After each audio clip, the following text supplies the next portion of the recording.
¿Qué tal? Soy Javier Garza Ramos para Latinus, terminando la semana con el impacto de los aranceles de Estados Unidos a la importación de automóviles. Es obviamente un golpe a la economía mexicana, pero no es cualquier golpe. Los aranceles a los automóviles son en realidad una daga en el corazón de la economía mexicana. No es nada más porque la industria automotriz es alrededor del 5% del Producto Interno Bruto,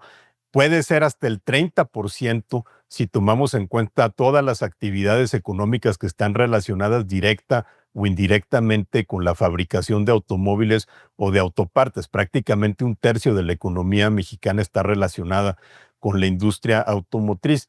Pero también, si lo consideramos desde una perspectiva histórica, la industria automotriz es probablemente el principal responsable de toda una transformación de la economía y de la sociedad mexicana. Es el mayor detonante de nuevos polos de desarrollo, de urbanización, de sacar a personas de la pobreza, de creación de empleos que ha visto el país en el último medio siglo. La industria automotriz, por supuesto, tiene un alto valor agregado, genera empleos bien pagados que requieren una alta especialización, pero aparte construyen enormes, vastísimas cadenas de suministro, de proveeduría, de logística que impactan prácticamente cualquier región del país. Y la historia de la industria automotriz en México así lo refleja. Es una industria que empezó muy concentrada en el centro del país. La primera planta armadora de automóviles se abrió en México en 1937, la General Motors, una planta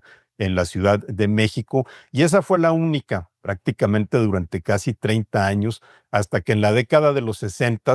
empezó una expansión y se abrieron nuevas armadoras, pero todas de nuevo concentradas en el centro del país. La Ford en Cuautitlán, Chrysler en Toluca, Nissan en Cuernavaca, la Volkswagen en Puebla, por supuesto, una de las más grandes del país. Y así estuvo prácticamente durante 2 décadas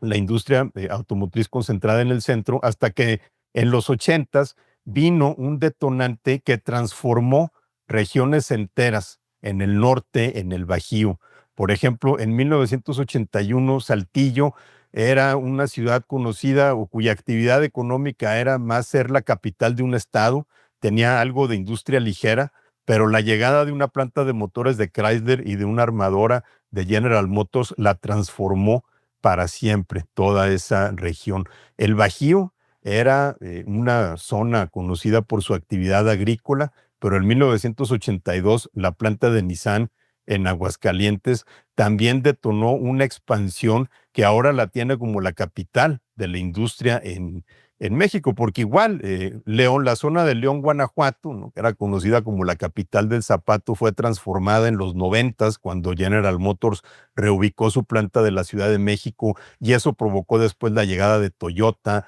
y de Mazda y luego de General Motors y BMW a San Luis Potosí. De igual manera, en los 80 la instalación de una planta de Honda en Jalisco hizo lo mismo. Entonces, lo que hemos visto es que a lo largo de las últimas 3, 4 décadas, la industria automotriz ha llegado a tener una presencia en donde 15 estados del país, prácticamente la mitad, tienen una planta armadora de automóviles o una planta de motores. Pero el impacto no se detiene ahí, por supuesto, porque esos han detonado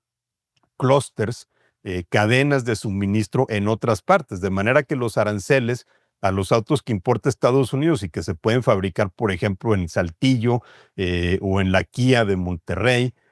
por ejemplo, no nada más impactan a esas fábricas, impactan a cadenas de proveeduría que existen en Tamaulipas o en la zona de La Laguna o en Durango o en Ciudad Juárez, Chihuahua. Los tentáculos de la industria automotriz en México son vastos, pero son unos que se han formado en apenas unas 4 décadas. Han sido parte de una tendencia cada vez más fuerte